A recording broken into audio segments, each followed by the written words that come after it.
ስለዚህ ጉልቻው የችንካሩ ምሳሌ፣ ምጣዱ የቀራኔው ምሳሌ፣ እንጀራው የመድኃኒዓለም ምሳሌ።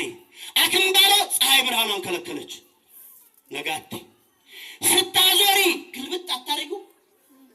እንዲህ ያለ የምታዞሩት መድኃኒዓለም እንጀራዬ 33 ዓመት ከ3 ወር ዓለምን ዞሮ አስተማረ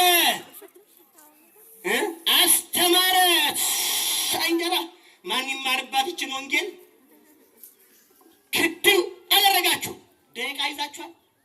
ማን ነግሮች ነው የምትከፍችው? ሰዓት ይይዛል። ጋገራችሁ፣ አክምባሎ ከደናችሁ፣ ዞር ዞር አላችሁ፣ ቀዳችሁ፣ ትከፍታላችሁ። የበሰለ እንጀራ ታውጣላችሁ።